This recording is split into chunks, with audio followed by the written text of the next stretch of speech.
Hello, thank you for joining us today. I am happy to be here speaking with Susan Singleton, an artist, excuse me, an artist from Orcas Island and Seattle, and former professor at University of Washington, and um, uh, showing right now in our exhibition in the gallery that has struck people as very beautiful and meditative and peaceful. Um, my name is Deborah Rosinski. I'm executive director here at Bainbridge Arts and Crafts. And yeah, I'll start by mentioning that a number of people have reacted exactly that way.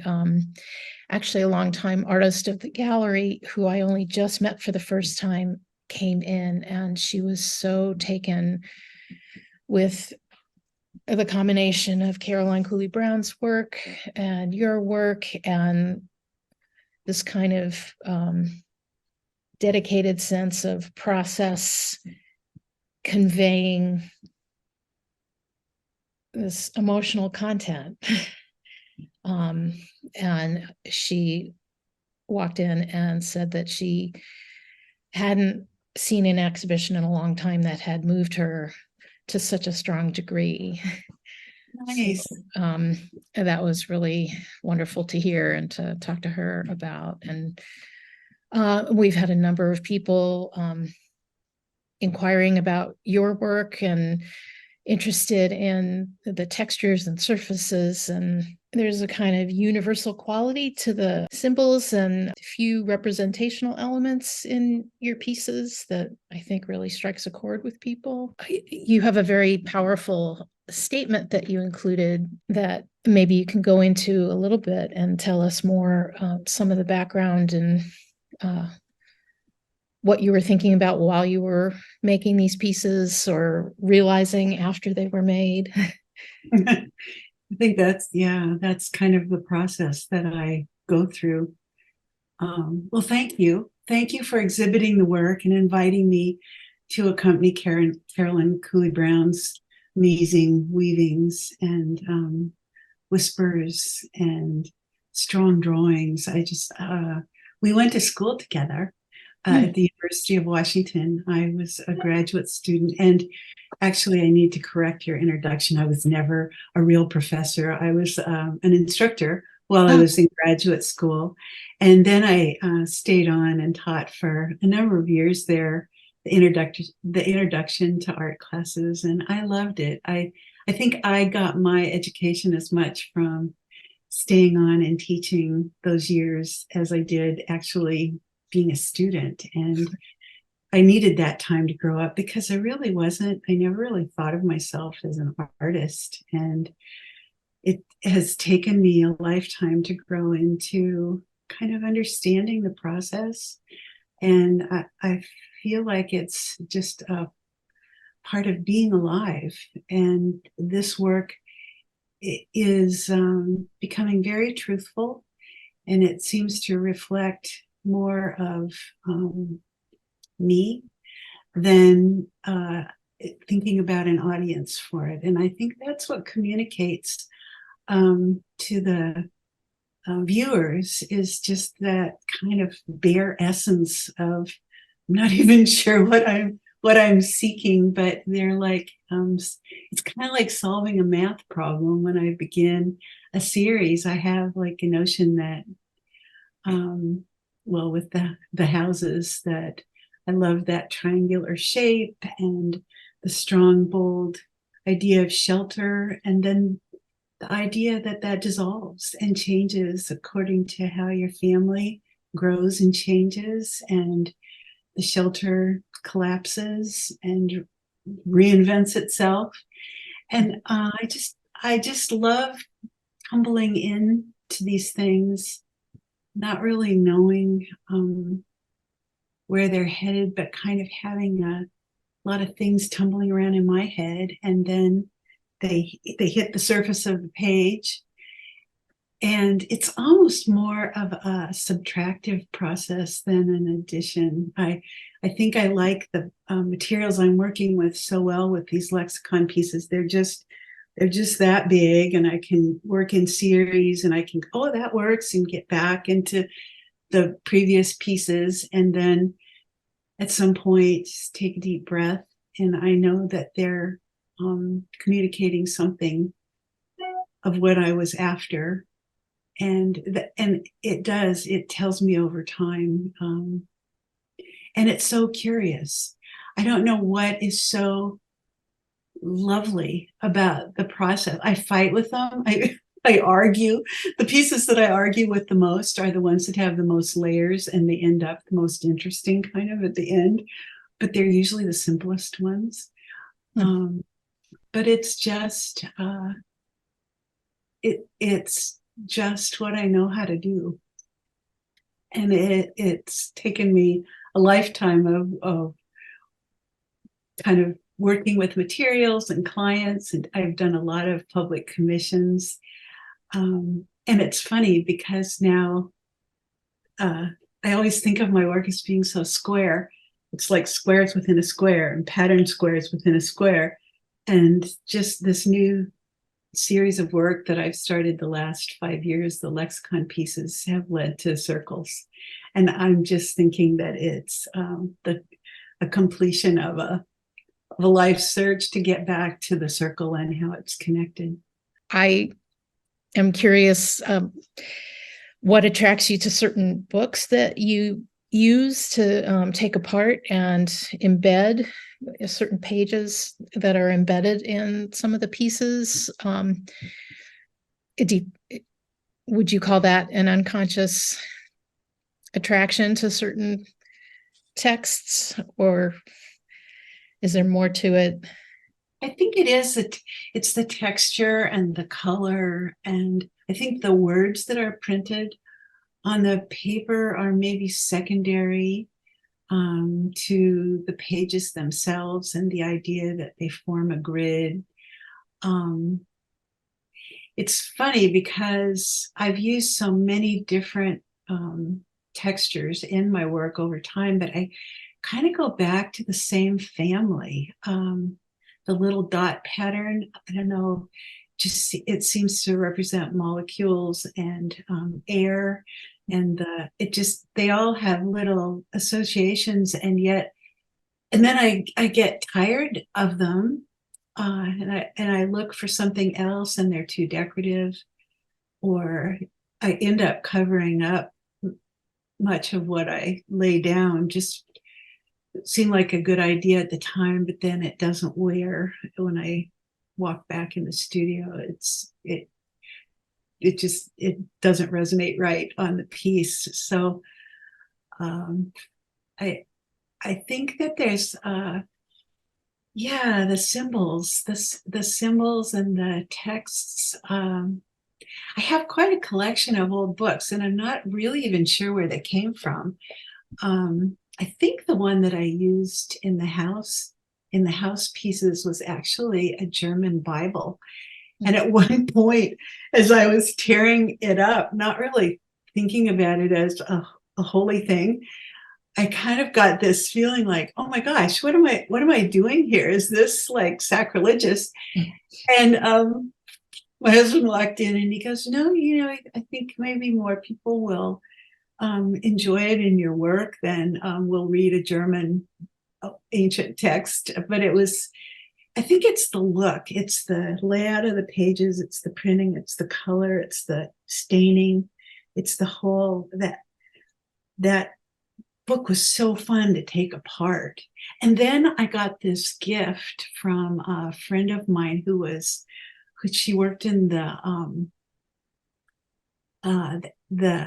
archival book department at Stanford, the library, and they took apart this botanical collection that was put together in the mid 1800s. And that's where the background paper for the botanical series came from. And it was during COVID, and I was reading a lot, Lab Girl, and a lot about the way that trees roots continue and communicate with one another, and fungus and the rhizomes. And I've always been a gardener, so that was just kind of tickled me. And I just, these little zucchini plants that I was nursing for the spring were popping up, and I just would grab them and draw them every day. And I think it kind of carried me through that dry spell that we, or that empty flat time of COVID. It was easy, and this paper was so fun to discover with all the ghost prints of the leaves that had been pressed in the collection pages, and then with the wonderful handwriting that whoever put it together did.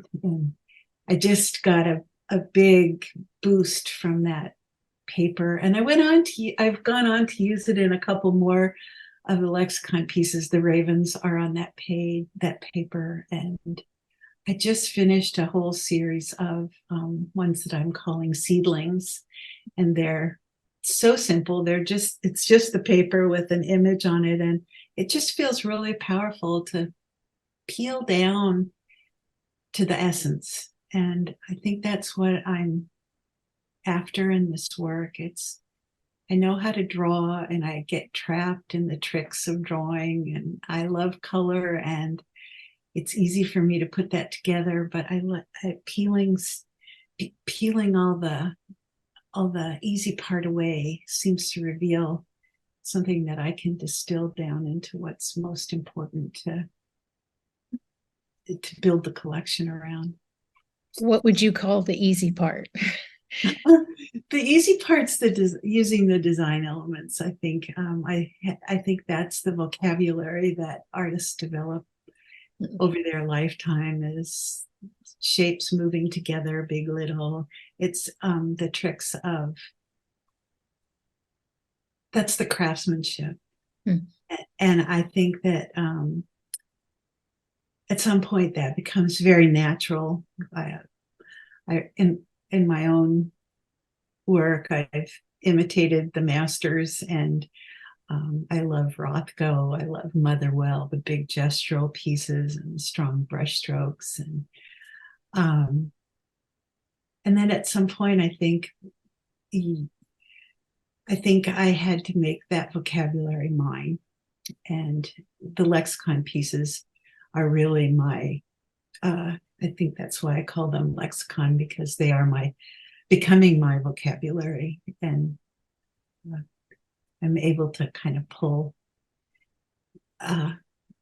these different things that are really hard to talk about, but I see them, the margins, the edges, the wrinkles, the time, all of this. And I think that's what's so fun about this exhibit, is seeing Caroline's work as really capturing the same type of thing in such a different way. So yeah, and I was really struck by how both of your statements spoke about recent losses of family, and how that came through the work, and just, you guys are expressing similar things in unique ways, and it was an unexpected plus of the exhibition to discover that and I wonder if it's maybe something too, just about the fact that we've both been making work for a very long time, and we're catching part of what it means to be alive at this age. It is a lot of loss, but it's also a lot of curiosity and a lot of discovery, slowing down. I was telling a friend the other day, I used to do like 25 things at the same time, and then I kind of peeled it down to 5, and now I'm happy if I get one thing done a day. I kind of just said it, but that one thing I do better than I did before. And I just think that it's adaptation. It's learning how to live in a body that continues to change. And a community that continues to change. And I think COVID forced us into recognizing how important living in the moment is rather than all the fancy plans that we make. So, Right. All those intentions and expectations that don't necessarily apply to what's happening. exactly. Well, and I work with the kids up at our public school. We don't have a designated art teacher for the elementary and middle schools, so the community supports a program that hires artist teachers to go in and um, deliver important education. And right now, the whole classroom management, a lot of different considerations have come forward just with that last year or year and a half of COVID. Mhm. And the teachers, the art teachers that we have are really asking for more training. Arts WASP's been great about helping with funding, and I kind of stepped in as a volunteer, but it's funny because it has taken all the different skill sets that I've had and rolled it into one direction that I feel like I can really make a difference in the community by participating with that. And again, teaching's teaching me probably more than I'm teaching the program, but I'm so proud of this group of artist teachers that we have, and the dedication that they have, that we really and we really have quite an amazing program developing. So I'm very That's really proud of that involvement. Yeah.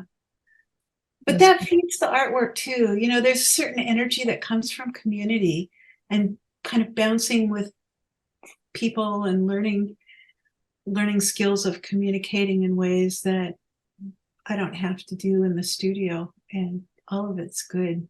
yeah, that's a really wonderful thing for those kids, and to get that kind of exposure, especially after the last few years. Yeah. And I'm thinking about your work a bit more, and kind of the interesting mix of deterioration, but also new life, like taking old objects, but laying on the botanical, small zucchini plant sprouts that you mentioned. It really seems to directly focus on those things that always happen. There's always renewal and there's always decay. And how do we balance that? It feels like you're looking to create balance through the work to me. Yeah, and I think growing as a mental exercise as a human, and continuing to cultivate understanding of what's going on in this world. I'm kind of a news junkie, and I really have to limit my news intake because I probably could be captivated by all the things that are going on. And I'm always thrilled when it does come out in my work in a funny way. I was taking this online class on, let's see what it was. I can't ever remember the title. It's like Schooling Through Art, and it was delivered by the Jungian Institution in South Africa. And it was an international collection of people on Zoom that got together and did a year-long workshop kind of on just combining classical ancient images with exercises on new work for our kind of redirect ourselves. And I kind of held it at bay because I really felt like I had a lot of direction that I just self-generated, and maybe I didn't really need this class. But since I didn't pay close attention in art history, I was realizing that it was filling a few gaps that I had, and I wanted to learn more about. And well, as it turned out, one of the exercises was just doing a figurative drawing. And I was so tickled with the drawing that I took it. I found some paper in the studio that I loved that was kind of life-size paper. And I just did these big gestural drawings inspired by this class I was taking. And I kept looking at them going, these really move me. And I've really touched on something that I haven't done before. And I'd kind of gotten away from figurative drawing. And then as the world turned, Ukraine happened. And I looked at these drawings that I'd done, and they were just these huge, strong, but gentle and beautiful female figures. And they just looked so much like those mothers shepherding those kids to freedom, leaving their parents and their husbands and their people behind. And I thought, oh my gosh, I that's what these figures are. And then shortly after that, the whole Roe v. Wade issue came forward again, and it just seems so timely. So I am exhibiting those figurative pieces. They're going to be up in Mount Vernon at Perry and Carlson in October. So it goes in this Sunday. Oh, wow. But the figurative pieces and the little seedling, the new seedling lexicon pieces, and then some huge 6x6 circles that I've been doing that feel very cosmic and kind of wonderfully strange. Well, I really appreciate you taking the time to talk to me today and to share more about your work and life and these past few years and how that's Well, I affected. hope to see you again. I loved meeting the wonderful staff that you have. And Bainbridge Island is just, I feel like it's really a very supportive community of the arts. And the museum there is just so lovely. And I get down quite frequently. So we don't have to wait long. Call me again, because I would love to stay in touch and exhibit more with you. So I appreciate the opportunity. I'd like that a lot. Well, thank you. Thank you, Susan. Stop in soon to see Fresh Talent 3, a wonderfully diverse group of art on view at Bainbridge Arts and Crafts until October 29th.